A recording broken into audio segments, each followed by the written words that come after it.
আমাদের এই গণভোটে রায় দিয়ে আমরা হাঁকে জয়যুক্ত করব। হাঁ ভোটে সবাই ভোট দেব, ভোট দিয়ে আমাদের যে এতদিনের যে স্বপ্ন, সেই স্বপ্নকে আমরা বাস্তবে পরিণত করব। ভোট কেন্দ্রে সিসি ক্যামেরা থাকবে, পুলিশের কাছে সিসি ক্যামেরা থাকবে। কাজে কেউ যদি এসে দুর্বৃত্তায়ন করতে চায়, ভোট বাক্স দখল করতে চায়, কোনো উল্টোপাল্টা কাজ করতে চায়, সব সিসি ক্যামেরা ধরা পড়বে। কাজে ওই দিন এখন চলে যেতে হবে, নতুন দিন আমাদেরকে দেখতে হবে। ইনশাল্লাহ আমরা সেটা করতে পারবো। সেইগুলো বলার জন্যই আমরা মানুষের কাছে এসেছি।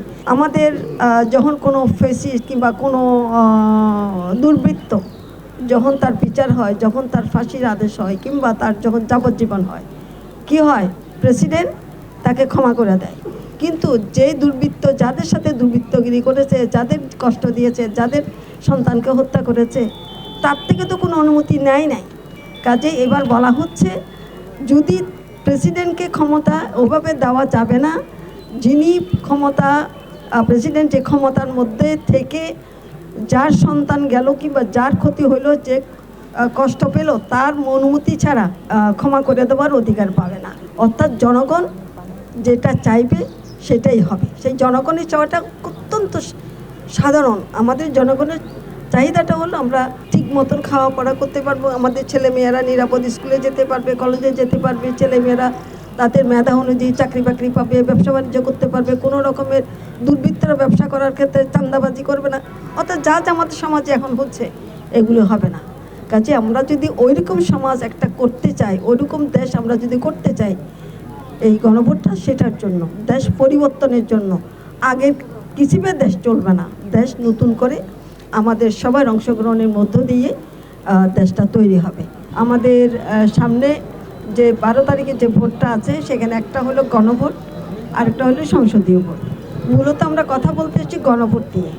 গণভোটটা কেন গণভোটে আমাদেরকে হাঁ দিতে হবে, এই বিষয়টা আমরা সাধারণ সবার সাথে মত বিনিময় করব, তাদেরকে জানাবো কেন দিতে হবে। প্রথমত বাংলাদেশ 71-এ একবার স্বাধীন হয়েছিল। সেই সময়ে ছিল পশ্চিমা গোষ্ঠীর বৈষম্য এবং বাংলাদেশ সেখান থেকে সৃষ্টি হয়। কিন্তু সেই বৈষম্যের তো অবসান হয় নাই, বৈষম্য দিনে দিনে বেড়েছে। কাজেই আমরা চাই একটা বৈষম্যহীন সমাজ করতে। 24-এর যে গণ আন্দোলন হলো, সেই আন্দোলনের ফসলে হইল আজকের এই পরিবর্তনটা। সেই সময়ে আমাদের অনেকগুলো প্রায় 14,000 ছেলে মেয়ে আহত হয়েছে, 32 জন ছেলে হাত অথবা পা হারিয়েছে, 22 জন ছেলে চোখ সম্পূর্ণভাবে নষ্ট হয়ে, দুটো চোখ সম্পূর্ণভাবে নষ্ট হয়ে গেছে। তাহলে ওদের এই যে আত্মত্যাগটা, এটার বিনিময়ে আমরা কী পেলাম, কি পেতে হবে আমাদেরকে? কাজে আমরা মেয়েরা অনেকগুলো পিছিয়ে আছি। কাজে মেয়েদের যাতে অংশগ্রহণ বাড়ে, সেটার দিকে আমাদের সবারই একমত হতে হবে। কাজে এই সমস্ত বিষয়গুলো নিয়েই আমরা মূলত সবার সাথে কথা বলছি, যাতে আমাদের এই গণভোটে রায় দিয়ে আমরা হাঁকে জয়যুক্ত করব। হাঁ ভোটে সবাই ভোট দেব, ভোট দিয়ে আমাদের যে এতদিনের যে স্বপ্ন, সেই স্বপ্নকে আমরা বাস্তবে পরিণত করব। তবে জনগণের প্রতি আমাদের বক্তব্য, জনগণ যারা ভোট চাইতে আসবেন তাদের কাছে জিজ্ঞেস করে নেবেন সে তাদের সন্তানদের জন্য স্কুলের ব্যবস্থা কী করবে, শিক্ষার ব্যবস্থা কী করবে, স্বাস্থ্যের জন্য কী ব্যবস্থা করবে। অর্থাৎ তাদের সাথে তাদের যা দানা পাওনা, তাদের যে চাওয়া, সেগুলোর কী হিসাব নিকাশ করবে, সেগুলোর উত্তর তাদেরকে দিতে হবে।